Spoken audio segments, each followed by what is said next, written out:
ہمارے چینل میں خوش آمدید۔ تو چلیے شروع کرتے ہیں آج کی کہانی۔ رات کی گہری سیاہی پورے آسمان کو اپنی آغوش میں لے چکی تھی۔ صرف جگمگاتے تارے ہی سیاہی میں روشنی کی نوید تھے، ورنہ تو یہ سیاہی مجھے بالکل میری قسمت کے مشابہ لگ رہی تھی۔ وقت کافی ہو چکا تھا اور پیسے اچھے خاصے جمع ہو گئے تھے۔ اب گھر جانے کا وقت تھا۔ میں اکیلی ہی اس وقت اس سڑک پر موجود تھی اور اب آہستہ آہستہ تھکے قدموں کے ساتھ گھر کی طرف روانہ ہونا ہی چاہتی تھی کہ اب میری قسمت میں ازل سے لکھ دیا گیا تھا کہ مجھے اسی طرح گھر والوں کا پیٹ پالنا تھا۔ میں گھر گھر بھیک مانگتی تھی، صدقے خیرات کے پیسے وصول کرتی تھی، گھر آ کر امی کے ہاتھ میں تھما دیتی۔ یہ غربت کی داستان جو ایک طویل داستان ہے، لیکن مجبوری کی داستان ان میں سب سے نمایاں ہے۔ میں نے سوچا کہ میں فٹ پاتھ پر بیٹھ کر پہلے اپنے پیسے گن لیتی ہوں اور اپنی روزمرہ کے اخراجات کے لیے اس میں سے الگ کر لیتی ہوں، کیونکہ میں صبح سے گھر سے نکلتی تھی اور رات کو ہی پہنچ پاتی تھی۔ ایسے میں میرا کھانا پینا انہی پیسوں پر دار و مدار تھا۔ میں نے رقم گننا شروع کی تھی۔ 500 والے تو بہت ہی زیادہ نوٹ تھے۔ میں گن گر کر تھک چکی تھی۔ پورے 15 منٹ مجھے لگے تھے اور پھر مجھے معلوم ہوا تھا کہ اس وقت میرے پاس کل ملا کر 50,000 روپے جمع ہو گئے تھے، جو میں نے پورے دن میں جمع کیے تھے۔ اس میں کچھ پیسے پرانے بھی رکھے ہوئے تھے۔ اب مجھے ان پیسوں سے اپنے روزمرہ اخراجات کے لیے الگ کرنا تھا۔ میں نے 5,000 الگ کر لیے اور اب آہستہ آہستہ قدم اٹھاتی گھر کی طرف جانے لگی۔ یہ میرا روز کا معمول تھا۔ اب میں اس میں کافی ہوشیار ہو گئی تھی۔ میری عمر یہی کوئی لگ بھگ 18 برس کی ہوگی، لیکن میرا قد کاٹ، میری خوبصورتی، یہ سب کی توجہ کا مرکز تھا۔ یہی وجہ تھی کہ بھیک مانگتے مانگتے کبھی کبھی لوگ مجھ سے میرا اپنا آپ ہی وصول کرنے لگ جاتے تھے، لیکن میں بھی اپنے اصول کی پکی تھی۔ میں عزت پر کبھی کوئی آنچ نہیں آنے دینا چاہتی تھی۔ گھر آ کر میں نے دستک دی اور سب سے پہلے امی کو پیسے تھما دیے۔ امی کی آنکھیں چمک اٹھی تھیں۔ یہ اب تک کی سب سے بڑی رقم تھی جو میں نے کمائی تھی۔ ان کی آنکھوں کی چمک دیکھ کر میری محنت وصول ہو گئی تھی۔ میں ذرا دیر سانس لینے کو رکی اور آج صبح ہونے والا واقعہ پھر سے میرے ذہن میں گردش کرنے لگا تھا۔ میں نے پلٹ کر اپنی بہنوں کو دیکھا۔ وہ لوگ تب تک سو چکے تھے۔ امی بس ابھی تک میرے لیے ہی جاگ رہی تھی۔ ابو تو تھے نہیں۔ میں نے امی کو اپنے پاس بلایا، انہیں اپنے پاس بٹھایا اور گہری سانس بھر کر انہیں بتایا کہ آج جب میں بھیک مانگ رہی تھی تو ایک گاڑی والا، جس کی گاڑی انتہائی شاندار تھی، میرے پاس آیا تھا۔ میرے دیکھتے ہی دیکھتے اس نے میری کئی تصویریں نکال لی تھیں۔ میں منع کرتی رہ گئی اور اس نے میرا پتہ پوچھا تھا۔ میں نے غصے میں اسے صاف انکار کیا اور آگے بڑھ گئی، لیکن اس کی آواز مجھے سنائی دی تھی۔ میں نے پیچھے مڑ کر نہیں دیکھا تھا، بس اس کی بات سنی تھی۔ وہ کہہ رہا تھا کہ میں پھر آؤں گا، اور میں ڈر کر اتنا پیدل چلی تھی کہ میں بہت دور تک نکل آئی۔ مجھے کافی عرصہ ہو گیا ہے بھیک مانگتے ہوئے، لیکن کبھی ایسا نہیں ہوا۔ اب آپ ہی بتائیں اماں، مجھے کیا کرنا چاہیے؟ اماں گہری سوچ میں پڑ گئی۔ میں ان کی سب سے بڑی بیٹی تھی اور سب سے زیادہ خوبصورت تھی۔ میرے نقش میری دونوں بہنوں سے سب سے زیادہ خوبصورت تھے، دل کو چھو جاتے تھے۔ یہی وجہ تھی کہ شاید اس بڑی گاڑی والے کو میں پسند آ گئی تھی۔ ابھی ہم دونوں بیٹھ کر یہ باتیں کر ہی رہے تھے، بلکہ میں امی کو یہ قصہ سنا ہی رہی تھی کہ دروازے پر دستک ہوئی۔ میں نے امی کو اور امی نے مجھے دیکھا تھا۔ ہم دونوں حیرت میں مبتلا ہو گئے تھے، کیونکہ ہمارے گھر میں تو کبھی کوئی مہمان نہیں آیا تھا اور نہ ہی کسی کو ہمارے گھر کا پتہ تھا۔ ہمارا گھر بھی ایک ویرانے کھنڈر میں تھا۔ گھر کیا تھا، سیمنٹ کی ایک 4 دیواری تھی جس میں ہمارا گھرانہ رہتا تھا۔ میں نے امی کو اشارہ کیا کہ وہ جا کر دروازہ کھولیں، اور میں خود بوسیدہ سے پردے میں چھپ کر دیکھنے لگی۔ امی نے جیسے ہی دروازہ کھولا، سامنے موجود شخصیت کو دیکھ کر میری چیخ بلند ہوئی، جسے میں نے بیک وقت منہ پر ہاتھ رکھ کر دبا لیا تھا۔ یہ وہی شخص تھا جس کا ذکر میں امی سے کر رہی تھی۔ मुझे बेहद हैरत हुई थी कि उसने अपना कहा सच कर दिखाया और वो मुझे उसी दिन मेरे घर पर ही मिल रहा था। मैं बस पत्थर की बनी हुई उसको अंदर आते देख रही थी। अम्मी शायद उसे रोक नहीं सकी थी। वो खुद ही अम्मी को साइड पर करके अंदर आ गया।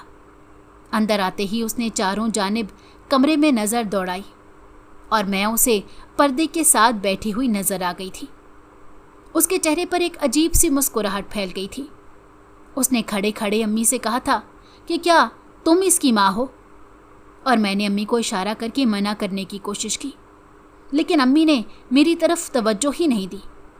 उसने अम्मी से कुछ कहा था, मैं सुन नहीं पाई थी और अम्मी ने बुलंद आवाज़ से उसे मना किया था। अब पता नहीं उसने अम्मी से क्या मांगा था। कमरा बहुत ज़्यादा बड़ा तो नहीं था, लेकिन वो आहिस्ता अंदाज से बात कर रहा था। वो जो कोई भी था बहुत अमीर था। उसका पहनावा, उसका रहन सहन, यहाँ तक कि उसके हाथ में पहनी घड़ी भी मुझे तो बहुत ही ज़्यादा कीमती लग रही थी कि मेरी नज़रें उस पर ठहर सी गई थी। अम्मी के बुलंद आवाज़ से कुछ कहने पर वो वहाँ से चला गया और जाते जाते उसने मुड़कर मुझे देखना ना भूला। पहले जो चमक उसकी आंखों में नज़र आ रही थी, अब वो चमक मान थी। वो जा चुका था और उसके जाते ही मैं बाहर आ गई थी। मैंने अम्मी से पूछा था कि वो क्या कह रहा था। अम्मी का तो मिजाज ही बदल गया था। उन्होंने मुझे 2-3 झांपड़ लगा दिए और सोने के लिए कहा। मैंने हैरानी से भरी हुई नज़रों से अम्मी को देखा कि अम्मी को क्या हो गया जो पल में ही बदल गई। आखिर उस शख्स ने अम्मी को ऐसा क्या कहा था? मेरे अंदर तजस्सुस बढ़ गया था। मैंने अम्मी से कहा कि कम से कम मुझे खाना तो दे दें, लेकिन अम्मी का मूड इतना ज़्यादा ख़राब हो गया था कि उन्होंने मुझे भूखा सो जाने के लिए कहा और झूठ बोल दिया कि आज खाना नहीं बचा। मैं अम्मा को देखती रह गई कि मैं जो सारा दिन भीख के लिए इधर से उधर एक टांग पर गर्मी में भटकती रही, उसके लिए खाना ही नहीं बचा। अपने आंसू पीकर मैं सो चुकी थी, लेकिन जहन जाग रहा था और मुसलसल यही सोच रहा था कि आखिर ऐसी क्या बात हुई कि अम्मा मुझसे इस कदर नाराज़ हो गई थी। मैंने तो अम्मा से कुछ भी नहीं छुपाया था, फिर भी उनका रवैया मुझे समझ में नहीं आ रहा था।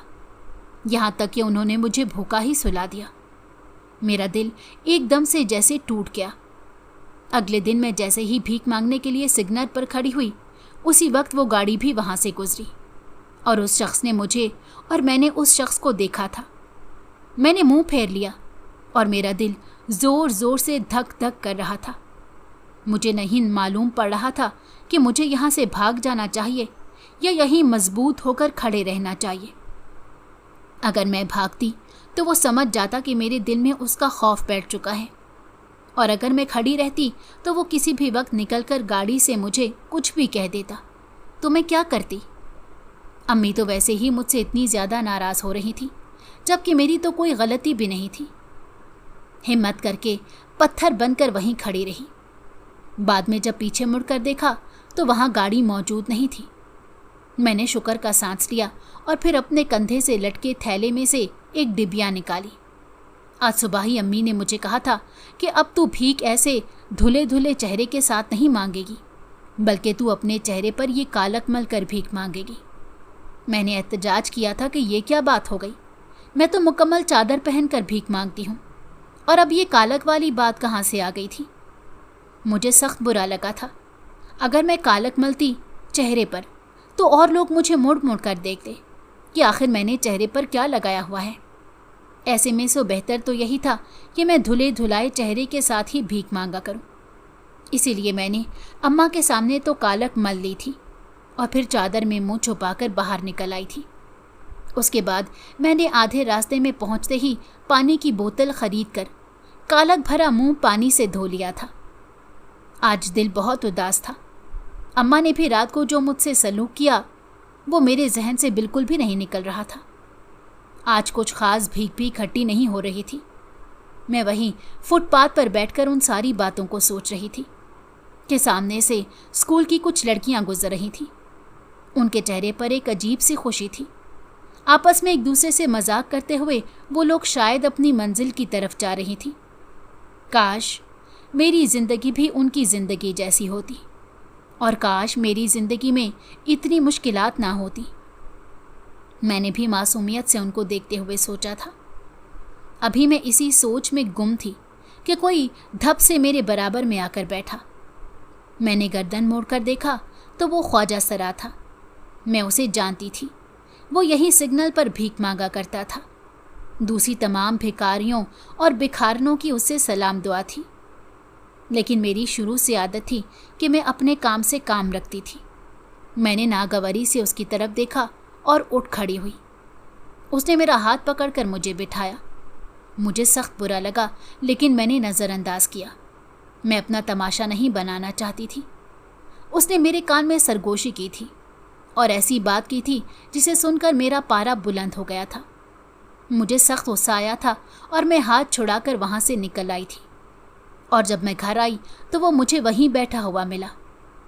बेपनाह हैरानी में डूबी मैं आगे बढ़ी और अम्मा से कहा कि इसे अभी से अभी घर से निकाल दो, वरना मैं घर छोड़कर चली जाऊंगी। लेकिन अम्मा ने तो जैसे मेरी तरफ से कान ही लपेट लिए थे और देर तक बैठी उससे बातें करती रही। मैं तो खाना खाकर सोने के लिए लेट गई, क्योंकि बेहद थक गई थी। उसके जाते ही अम्मा मेरे पास आई और कहा कि कल से तू काम पर नहीं जाएगी। तो मैंने उन्हें यूं देखा जैसे उनका दिमाग चल गया है। तो क्या खाना आसमान से उतरेगा? घर के खर्चे कोई फरिश्ते पूरा करेंगे? और मैं भी भरपूर गुस्से में थी। दू बदू जवाब दिया था। मेरी बात सुनकर अम्मा खिलाफे तवक्को कहकहा लगाकर हंस पड़ी। सब कुछ होता रहेगा, लेकिन अब तू काम पर नहीं जाएगी, बल्कि अब तू सारा दिन काम पर नहीं जाएगी, सिर्फ रात को ही जाया करेगी। मैं करंट खाकर उछल पड़ी थी। ये आखिर अम्मा को हो क्या गया था? एक ही हफ्ते में काया कैसे पलट गई? आखिर उस ख्वाजा सरा ने अम्मी के कान किस तरह भरे थे कि वो मुझे रात को काम पर भेजने के लिए तैयार हो गई थी। मैंने साफ इनकार कर दिया, लेकिन मेरी किस्मत में इनकार कहाँ लिखा था। इसमें तो मेरी ख्वारी ही ख्वारी लिखी थी। वो ख्वाजा सरा रात को आ गया और अम्मी ने मुझे उसके साथ रुखसत कर दिया। मैं बिल्कुल चुप सी होकर रह गई थी। मैं जो इतने अरसे अपनी इज्जत बचाती आ रही थी, अब मेरी माँ ने किस तरह इजाज़त दे दी थी उसे नीलाम करने की। मैं चुपचाप उसके साथ इस जगह चली जाती जिस जगह वो ले जाता था और रक्स की महफिल सजाता था। अब मैंने खुद को ज़िंदगी के धारे पर छोड़ दिया। मेरी ज़िंदगी ने मुझे कठपुतली बनाकर रख दिया था। ऐसे ही एक महफिल में वो मुझे ले गया। ये महफिल तो शायद कोई अमीरों की महफिल लग रही थी। सजावट से अंदाज़ा हो रहा था महफिलों में भी अमीर गरीब का फ़र्क होता था। गरीब का भी तो दिल होता था रक्स देखने का, और उसकी महफिल को सजाने का तरीका अलग होता था। और अमीरों की महफिलों में तो उम्दा से उम्दा चीज़ पेश की जाती थी, और मैं ख्वाजा सरा के नज़दीक एक बहुत ही उम्दा शय थी। ऐसी शय जो बस सिर्फ सांस लेना जानती थी, बाकी तो उसका पूरा वजूद किसी और के सुपुर्द था। रक्स की महफिल शुरू हो चुकी थी और मैंने रक्स करना शुरू किया था। मेरे चेहरे पर घूंघट था और सामने बैठे हुए शख्स के सामने मैंने जैसे ही घूंघट उठाया तो मेरी रूह लरस कर रह गई और मेरा दिल जैसे एकदम बंद सा हो गया था। वो धड़कना भूल गया था। फटी फटी निगाहों से मैंने सामने मौजूद शख्स को देखा। मेरी नज़रें पलटना भूल गई थीं। मैं रोमैसा हूँ और ये मेरी कहानी है। इस कहानी को कलम बंद करते हुए हज़ारों आंसू मेरी आंखों से बहकर इस कागज़ में जज्ब हो गए थे। ये कहानी मैं अपनी ज़िंदगी के हालात और वाक़यात के साथ लिखती रही थी, और फिर मैंने कागज़ को ज़िंदगी के राकिम को थमा दिया था कि वो मेरी कहानी हर किसी को पकड़ पकड़ कर सुनाया करे, ताकि लोग इससे सबक हासिल करें, और सबक हासिल ना भी करें तो भी अफसोस का इजहार तो करें कि थी एक रोमैसा जिसकी जिद्दोजहद, जिसकी मेहनत और जिसने अपनी ज़िंदगी की बाजी लड़ी थी।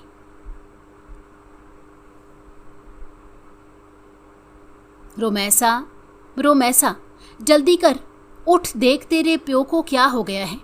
वो मुझे बुरी तरह मार रहा है और मारता ही जा रहा है। रोमैसा, मुझे बचा। मैं, जो कि उस वक्त 12 साल की थी और गहरी नींद में सोई हुई थी, अचानक से उठ बैठी और आवाज़ की सिमत नज़र दौड़ाई और सामने का मंजर देखकर मैं दहल सी गई। मेरी माँ का सर फटा हुआ था और उससे बेतहाशा खून बह रहा था और उसके बाद मेरी नज़र उस फटे हुए सर के मुजरिम पर गई थी। मेरा दिल चाहता था कि मैं उसी वक्त पास पड़ा बड़ा सा पत्थर उठाकर उसे दे मारूं, लेकिन मैं सबसे पहले भागी थी तो अपनी माँ की तरफ, और अपना दुपट्टा फाड़कर मैंने उसके सर पर पट्टी बांधी थी ताकि खून और ना बहे। और फिर खून रंग आंखों से उस शख्स की तरफ पलटी थी जिसने मेरी माँ का ये हाल कर दिया था। मैंने उंगली नचा नचा कर उसे खबरदार किया कि आइंदा अगर उसने मेरी माँ पर हाथ उठाया तो मुझसे बुरा कोई नहीं होगा। मेरी इतनी जुर्रत देखकर वो बेतहाशा हंसता था और हंसता चला गया। अच्छा, अब कल की ये छोटी सी छोरी मुझे बताएगी कि मुझे क्या करना है। और साथ ही उसने हाथ उठाकर मुझे मारने की कोशिश की, लेकिन मैंने उसका हाथ अपने दोनों मजबूत हाथों में पकड़कर झटक दिया। अब उसकी बोलती बंद हो गई थी। वो समझ गया था कि ये सिर्फ बातें नहीं कर रही बल्कि अमल भी करके दिखाएगी। मेरी आंखें निकालने पर 2 कदम पीछे हटा और घर से बाहर निकल गया तो मैं माँ की तरफ पलटी और उसे गले से लगा लिया। तू क्यों उस मरण जोगे को बोलती है? तुझे पता तो है कि ये सिर्फ अपने नशे के लिए पैसे इकट्ठे करता है। मैंने अपनी रोती हुई माँ के आंसू पोंछे और पास पड़े संदूक से चंद रुपए निकालकर अपनी मुट्ठी में दबा लिए थे। शायद यहाँ टांके लगेंगे।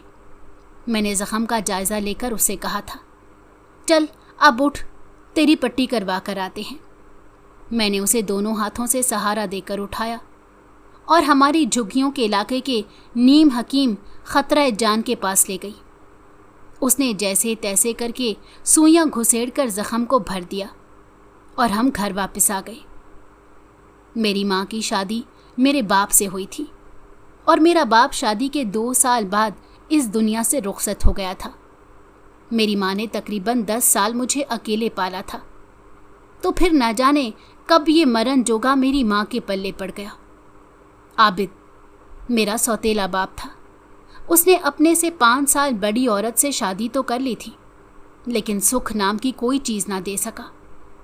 जब तक मेरा बाप जिंदा था मेरी माँ सुखी थी, और उसके बाद से उसके जो बुरे दिन शुरू हुए थे तो दूसरी शादी करने के बाद भी जारी ही थे। मैं, जो कि छोटी थी, उस वक्त नहीं समझ सकती थी कि माँ क्या करने जा रही है, लेकिन माँ की दूसरी शादी के 2 सालों ने मुझे इतना समझदार कर दिया था कि मैं माँ से कहती रहती थी कि हम 2 अकेले थे तो ठीक थे, तूने कहाँ से एक अलग मुसीबत पाल ली है।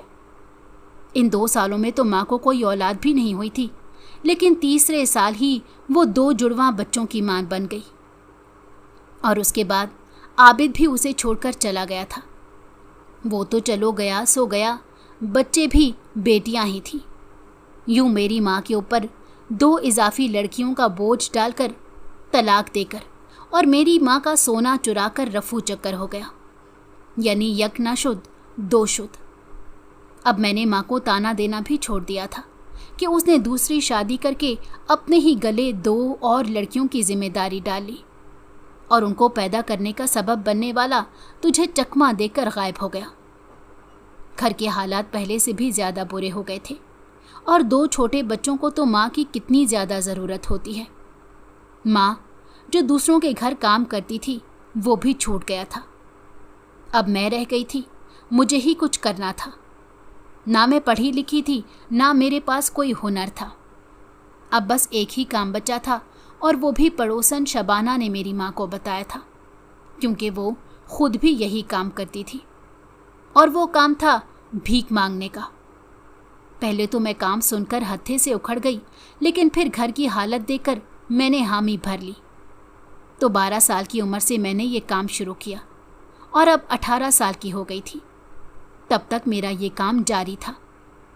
मैं सुबह से लेकर रात गए तक काम करती थी। शुरू में तो मैं सिर्फ सुबह के वक्त काम करके डर के घर वापस आ जाती। मुझे लोगों से डर लगता था, खुसूसन मर्दों से। वो दूसरी जवान औरतों लड़कियों के साथ तरह तरह की हरकतें करते थे तो मुझे खौफ सा महसूस होता था और मैं घर आकर माँ को सब बताया करती थी। मैंने माँ से कभी भी कुछ नहीं छुपाया था, लेकिन फिर मैं समझ गई कि जब तक हम किसी को लिफ्ट नहीं करवाएंगे तो कोई आगे नहीं बढ़ सकेगा। अपनी इज्जत इंसान के खुद के हाथ में होती है। ये बात मैंने भीख मांगने के दौरान सीख ली थी। अब मैंने अपने काम का दौरानिया भी बढ़ा दिया था। मैं सुबह से लेकर रात तक ये काम किया करती और अच्छा खासा पैसा इकट्ठा करके माँ के हाथ पर रख देती। माँ मुझसे खुश रहने लगी थी क्योंकि घर के मसाइल मेरी वजह से हल हो रहे थे, लेकिन कभी कभी वो बहुत ज़्यादा डरती थी कि मैं बहुत ज़्यादा खूबसूरत थी, ऐसी कि कोई नज़र भर कर देखे तो दीवाना हो जाए। मुतनासिब कद से डोल खूबसूरत सा जिस्म, गहरी बड़ी और प्यारी आँखें, नाजुक सी चाल, मुस्कुराने का अंदाज निराला। ये सब देखकर तो कोई भी मेरे हुस्न का दीवाना हो सकता था, लेकिन मैं ज़्यादातर खुद को चादर में छुपा कर रखती थी। फिर एक दिन एक अजीब ही किस्सा हुआ। मेरे साथ खड़ी बड़ी गाड़ी के आगे हाथ फैलाए हुए थे। गाड़ी का काला शीशा नीचे हुआ और एक अमीर कबीर लेकिन खूबसूरत मर्द ने मुझे जैसे ही पैसे देने के लिए हाथ आगे बढ़ाया तो मुझे देखता ही रह गया, क्योंकि मेरे चेहरे पर से चादर हटी हुई थी। उसने फौरन से अपना मोबाइल निकाला और बाहर आया और मेरी कई तस्वीरें ले डाली। मैं घबराकर वहाँ से भाग आई थी, यहाँ तक कि उसकी भीख भी वहीं छोड़ दी थी, लेकिन उसकी आवाज़ मुझे पीछे से सुनाई दी थी। लगता है तुम अभी डर गई हो, लेकिन मैं फिर आऊँगा। लेकिन मैंने पीछे मुड़कर नहीं देखा था। मैं पत्थर नहीं होना चाहती थी। पता नहीं उसकी क्या नीयत थी और उसने ऐसा क्यों किया था। मेरी समझ से बालातर था। घर आकर मैंने माँ को सबसे पहले ये बात बताई। इसी दौरान दस्तक हुई। वो आदमी घर पहुँच चुका था। मैं बेहद डर गई थी। उसने घर आकर अम्मी को न जाने क्या कहा था कि उसके जाते ही मेरी माँ ने मुझे झिड़क कर सोने का हुक्म दे दिया। मैं हैरान परेशान यही सोचती रह गई कि आखिर ऐसी क्या बात हुई थी कि मेरी माँ ने मेरे साथ ये सब किया। फिर इस बात को एक हफ्ता गुजर गया और मैं वहीं हस्बे मामूल भीख मांग रही थी, जब एक ख्वाजा सरा मेरे बराबर में आकर बैठ गया और उसने मुझसे ऐसी बात कही जिसे सुनकर मेरे तलवों पर लगी और सर पर बुझी थी। मुझे सरासर गुस्सा आया था। मैं उसका हाथ झटक कर आगे की तरफ बढ़ गई, लेकिन घर में जब मैं आई तो वो मुझसे पहले मेरे घर में बैठा हुआ था। मैं उसे जानती थी। वो सिग्नल पर ही मेरे साथ भीख मांगा करता था, लेकिन मैं कभी भी उसके साथ फ्री नहीं हुई थी और ना ही उसके साथ कोई बात की थी। अम्मी बेहद खुश नज़र आ रही थी और उसके जाते ही अम्मी ने मुझे प्यार से अपने पास बिठाकर कहा कि कल से तू काम पर नहीं जाएगी। मैंने अम्मी को यूं देखा जैसे उनका दिमाग चल गया हो। मैंने उनसे कहा कि कल ही तो आपने कहा था कि मालिक मकान आया था और उसने घर खाली करने का कहा है, और बाकी अखराजात कहाँ से पूरे होंगे। मेरी बात सुनकर उन्होंने कहा कि मैं तुझे कह रही हूँ कि अब तू काम पर नहीं जाएगी, बल्कि अब तू सिर्फ रात को काम पर जाया करेगी, वो भी इस ख्वाजा सरा के साथ जो अभी इस वक्त यहाँ पर आया था। मैं रोने लग गई थी। मैंने अम्मी की मिन्नतें की थी कि वो ऐसा ना करें। वो मुझे पता नहीं कहाँ से कहाँ ले जाएगा और यहाँ तक कि मेरी इज्जत भी नीलाम कर देगा। तो मेरी माँ ने मुझे डपट कर खामोश करवा दिया और कहा कि वो तुझे रक्स की महफिलों में ले जाया करेगा और उसमें ऐसी कोई बुराई भी नहीं। मेरी आंखों से आंसू बहकर निकल गए और मैं चुप हो गई। मुझे पता था कि अब मेरी माँ ने फैसला कर लिया है तो ये फैसला उसका अटल है और मेरा मानना ना मानना उसके फैसले को नहीं बदल सकता। अगले दिन वो ख्वाजा सरा आया था। मुझे रात के वक्त महफिल में ले गया। मैं रक्स कर कर के थक गई थी और वहाँ बेतहाशा पैसे मेरे ऊपर उड़ाए गए थे, लेकिन मुझे मिली थी तो एक लगी बंधी रकम जो मैंने आकर माँ के हवाले कर दी। मैंने तो खोलकर देखा भी नहीं था कि उसमें कितनी रकम थी। मुझे उससे कोई गर्ज नहीं थी क्योंकि मेरा दिल मर चुका था। मैंने भीख मांगने के दौरान भी अपने आप को सेंध सेंध कर रखा था, किसी की भी बुरी नज़र नहीं पड़ने दी थी। लेकिन अब तो मैं तमाशा बनकर रह गई थी। इसी तरह दिन गुजर रहे थे और मैं महफिलों का हिस्सा बन रही थी। अभी तक तो किसी ने कोई गलत हरकत नहीं की थी, लेकिन इस तरह औरत का मर्द के सामने हुस्न के जलवे बिखेरना, वो भी रक्स करके, किसी तौर पर भी सही नहीं था। ये तो सरासर गलत ही था। अगले दिन मैं जैसे ही महफिल से घर लौटी तो पूरे घर का नक्शा बदला हुआ था। माँ ने ज़रूरत की तमाम चीज़ें डब्बे में बंद करके रख ली थीं। ऐसा लग रहा था जैसे हम यहाँ से शिफ्ट हो जाएंगे। उस दिन माँ मुझसे गले मिलकर बहुत रोई थी और फिर एक दर्दनाक दास्तान मेरे सामने थी। मेरी माँ ने मेरी बोली लगाकर हालात के आगे मजबूर होकर ख्वाजा सरा से एक बड़ी रकम वसूल कर ली थी और मुझे ख्वाजा सरा के हवाले कर दिया था। मैं पत्थर की हो गई और फटी फटी निगाहों से बस माँ को ही देख रही थी, जिसने अपनी उन 2 छोटी बेटियों की खातिर मेरी कुर्बानी दे डाली थी। और ये भी नहीं सोचा था कि 18 बरसों में मैंने उसका किस किस तरह साथ दिया है। खतरात में घिर कर भी मैंने उसको कमा कर दिया है। मेरे आंसू पत्थर के हो चुके थे और मेरी आंखों के अंदर ही जम गए थे और बहना भूल गए थे। वो लोग सामान समेटकर मेरी आंखों के सामने जा चुके थे और मैं उस ख्वाजा सरा के साथ अकेली रह गई थी। उसने मुझे बताया कि अगले दिन एक अमीर के यहाँ बहुत बड़ी महफिल है और मुझे इस गम से निकलकर सिर्फ उस महफिल के रक्स की तैयारी करनी है। मैं उसे देख कर रह गई कि यह दुनिया किस कदर जालिम हो गई है कि इंसान को ना मुकम्मल तौर पर खुश होने दे सकती है और ना मुकम्मल तौर पर उदास, और ना ही उसे किसी चीज़ का गम मनाने देती है। मैंने इस बात में सर हिला दिया और उसके साथ एक कोठी में आ गई थी। अगली रात मेरे लिए एक और बड़ा राज लेकर बैठी हुई थी। रक्स से महफिल शुरू की थी। मेरे अंदर दर्द भरा पड़ा था। मैंने अभी रक्स शुरू ही किया था और सामने बैठे शख्स के सामने जाकर अपना घूंघट उठाया था और हैरान रह गई। नज़रें पलटना भूल गई थी। समझ नहीं आ रहा था क्या करूं। वो शख्स कोई और नहीं, वही गाड़ी वाला शख्स था जो घर पर भी आया था और अम्मी से न जाने क्या मुतालबा किया था। उसे देखकर मेरी सीटी गुम हो गई। उसने मुझे तो कुछ नहीं कहा। मेरा रक्स जारी रहा, लेकिन वो उठकर उस ख्वाजा सरा के पास ज़रूर गया था। बार बार पीछे मुड़ मुड़ कर पलट कर मुझे देख रहा था। मेरा दिल ज़ोर ज़ोर से धड़क रहा था, लेकिन मुझे महफिल पूरी करनी थी और महफिल पूरी करते ही मैं जाकर अपने कमरे में बंद हो गई थी। थोड़ी देर बाद ही कमरे का दरवाज़ा खटखटाया था किसी ने, और मैं समझ गई थी कि जिस खतरे का मुझे खौफ था वो हकीकत बन चुका था। दरवाज़ा खोला तो सामने वही ख्वाजा सरा मौजूद था, लेकिन वो अकेला नहीं था, वो शख्स भी उसके साथ था। वो अंदर आया और कमरा बंद कर दिया।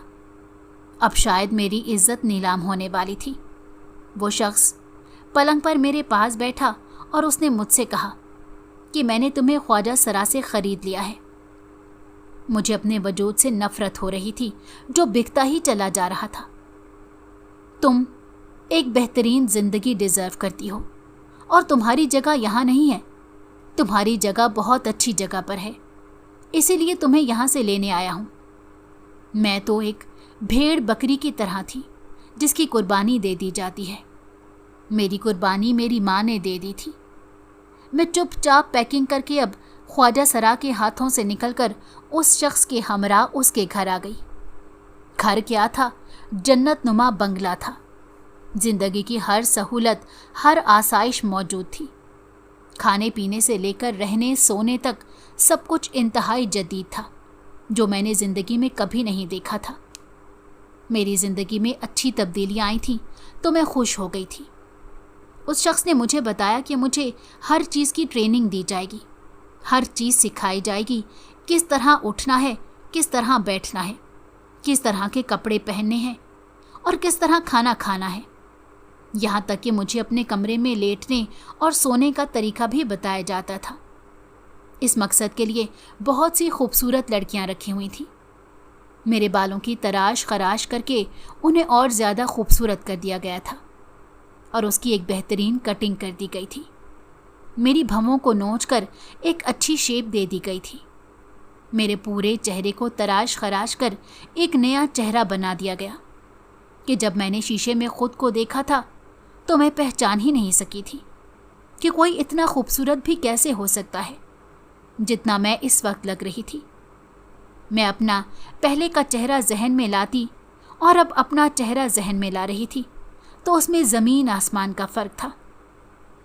شاید یہی اس شخص نے مجھ میں پہلے پہچان لیا تھا اور امی سے خریدنے کی بات کی تھی۔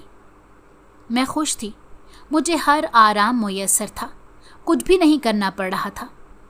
زندگی پہلے کبھی اتنی حسین محسوس نہیں ہوئی تھی جتنی اب ہو رہی تھی، لیکن میں نہیں جانتی تھی کہ میری زندگی کی تمام آسائشیں مجھ سے میری زندگی کا سودا کریں گی۔ وہاں اس بنگلے میں صرف میں ہی نہیں تھی بلکہ اور بھی بہت سی خوبصورت لڑکیاں موجود تھیں، لیکن میری خوبصورتی سب سے الگ تھی۔ یہی وجہ تھی کہ اس شخص نے مجھے آج بلا کر کہا کہ مجھے ایک بہت بڑی فلم میں اداکارہ کے طور پر لیا جائے گا، اور مجھے سمجھ نہیں آیا تھا کہ میں اس بات پر کیسے خوشی مناؤں، لیکن میرے دل کو ایک سکون حاصل ہوا تھا کہ چلو زندگی میں کچھ اور نہیں حاصل کر پائی تو یہی صحیح، اور میں اس بات پر اللہ کا شکر ادا کرتی تھی کہ میری عزت ابھی تک بچی ہوئی تھی، اور میں نے سوچ لیا تھا کہ میں آگے بھی اس کو بچا کر ہی رکھوں گی۔ میں کبھی بھی شہرت کے پیچھے عزت کو داؤ پر نہیں لگاؤں گی، لیکن مجھے کیا معلوم تھا کہ یہ ساری آسائشیں مجھے کیوں مہیا کیے ہوئے ہیں۔ کون آج کل کے زمانے میں اتنا مخلص ہوا کرتا ہے کہ وہ خوبصورتی کو اتنی اہمیت دے کہ خوبصورت چہرے کو رولنے کے بجائے مکمل آرام سہولیات فراہم کرے۔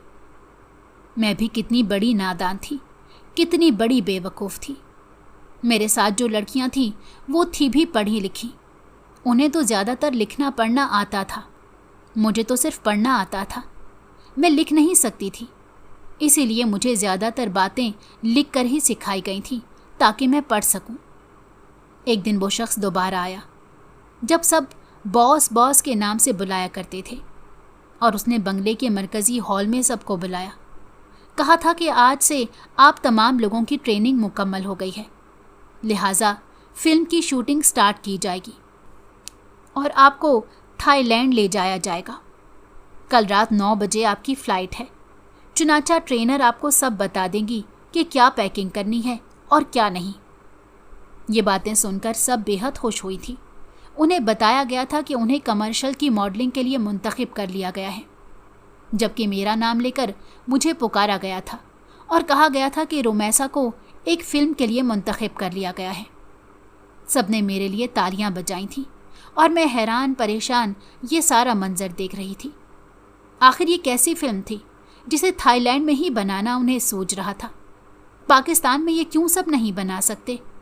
اور مجھے تو اب تک یہ بھی نہیں بتایا گیا تھا کہ میرا ہیرو کون ہوگا، میرا رول کیا ہوگا، مجھے کس طرح کردار ادا کرنا ہے، مجھے کس طرح ڈائیلاگ بولنے ہیں۔ مجھے تو کچھ بھی نہیں سکھایا گیا تھا، تو پھر یہ کس طرح کی فلم تھی جس میں مجھے ہیروئن کے طور پر منتخب کر لیا گیا تھا؟ اور ہیروئن کو کچھ پتہ ہی نہیں تھا کہ اسے آخر فلم میں کرنا کیا ہے۔ میری چھٹی حص مجھے کچھ غلط ہونے کا اشارہ کر رہی تھی۔ سب کو اپنے اپنے کمرے میں جانے کی اجازت مل گئی اور میں بھی وہاں سے چلی آئی، لیکن رات بھر میں سو نہیں سکی تھی، کیونکہ جب تک میں معلوم نہ کر لیتی کہ آخر وجہ کیا ہے تھائی لینڈ بھیجنے کی، اور فلم کی نوعیت کے مطابق مجھے معلوم نہ ہو جائے تو میں سکون سے نہیں بیٹھ سکتی۔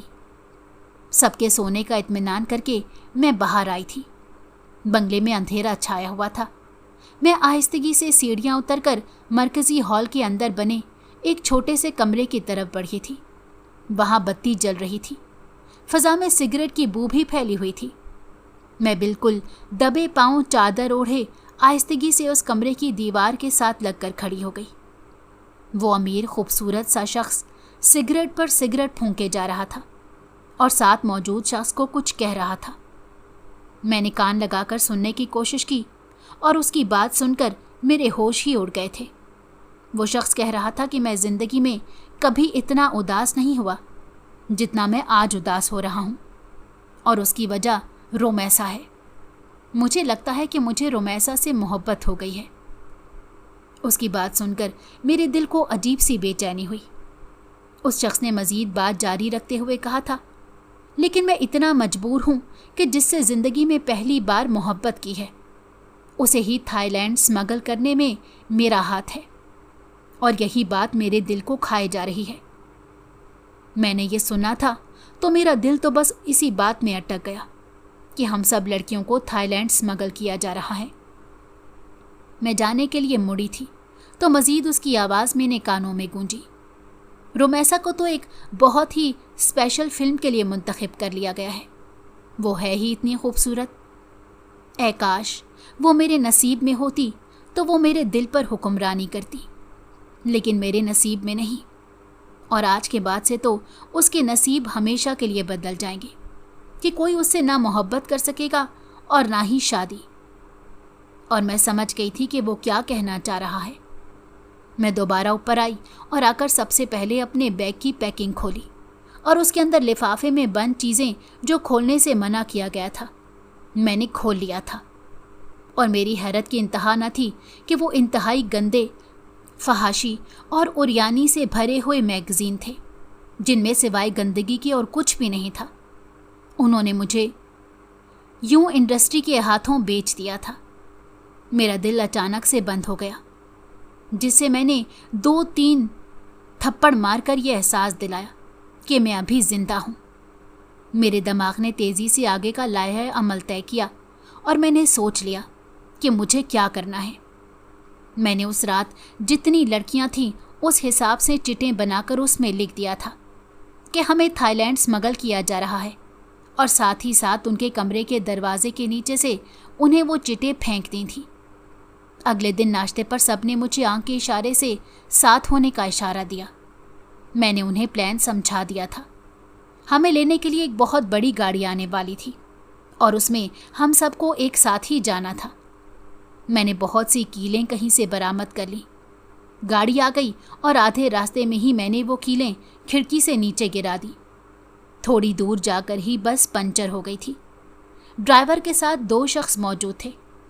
उन्हें बॉस ने यानी शाहजेब ने ख़ास हिदायत की थी कि रोमैसा का इस सफ़र में ख़ास ख्याल रखा जाए, तो मैंने इस बात का फ़ायदा उठाया। मैंने 2 अशख़ास से कहा था कि हमें बहुत गर्मी लग रही है, लिहाजा करीबी पार्क में हमें टहलने के लिए ले जाया जाए, लेकिन उसने मना कर दिया।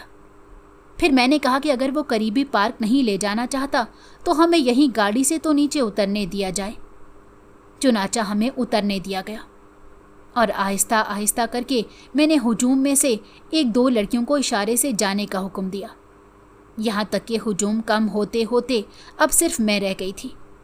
इतने में वो शख्स ड्राइवर के साथ पंचर टायर को बनाने में लगे थे। उनका ध्यान बट गया था। उनके दिमाग में भी नहीं था कि बस में मौजूद सारी लड़कियां फरार हो जाएंगी। मैंने अपनी तरफ से तो ये फरीज़ा अंजाम दे दिया था कि वो लोग फरार हो जाएं। अब आगे मैंने अल्लाह पर छोड़ दिया था। अब मैं अकेली रह गई थी। इसी दौरान सामने से शाहजेब आता दिखाई दिया। मैं उसे देखकर मुस्कुराई और उसके करीब आकर मैंने उसे कहा कि मैंने कल रात को उसकी सारी बातें सुन ली थी और मुझे ये भी पता चल गया है कि मुझे जो फिल्म दी जाएगी वो गंदी फिल्म होगी, लेकिन मैं कभी भी अपनी इज्जत नीलाम नहीं कर सकती, ना आज, ना कल और ना कभी। मेरे लिए जिल्लत की ज़िंदगी से बेहतर इज्जत भरी मौत है। और अब एक आखिरी खबर मैं तुम्हें सुनाना चाहती हूँ कि मैंने आधा घंटा पहले ही बस में मौजूद तमाम लड़कियों को फरार करवा दिया है और उन्हें आज़ादी दिला दी है। मेरी बातें शाहज़ैब के करीब आते ही उन दोनों अशख़ास ने सुन ली थी और मुझ पर बंदूक तान ली। शाहज़ैब ने इंतहाई दुख से मेरी जानिब देखा और मुझे कहा कि रोमैसा, ये तुमने अपने साथ क्या कर लिया? उसकी आंखें भर आई थीं। उन 2 लोगों में से एक को इशारा किया था और मुझ पर हमला कर दिया गया। मुझे पता था यही मेरी किस्मत है। मैं अच्छे से मुस्कुराई थी। शाहज़ैब आंसू भरी आंखों से मेरी तरफ देख रहा था اور میں نے اسے کہا تھا کہ تمہاری محبت نے مجھے یہ ہمت دلائی ہے. نہ میرا کوئی وارث ہے نہ ولی، لہٰذا میں نے سب کی رہائی کے لیے خود کی قربانی دے ڈالی ہے. میرے ہاتھ میں ڈائری پکڑی ہوئی تھی جو میں نے زخمی ہوتے ہاتھوں سے شاہزیب کی طرف اچھال دی اور مرتے مرتے اس سے کہا تھا کہ میری یہ کہانی دوسروں کو ضرور سنائی جائے. اگر تمہیں مجھ سے ذرا بھی محبت ہے تو تم مجھ پر یہ احسان ضرور کرنا. اس کے ساتھ ہی میری آنکھیں بند تھیں اور میں نے دیکھا تھا کہ میری روح عالم ارواح کی طرف پرواز کر رہی تھی. میرے ہونٹ ہل رہے تھے اور کلمے کا ورد کر رہے تھے. مجھے نہیں پتا تھا کہ میری کون سی نیکی اللہ کو پسند آ گئی کہ اس نے مجھے میری موت کے وقت کلمہ نصیب کیا تھا.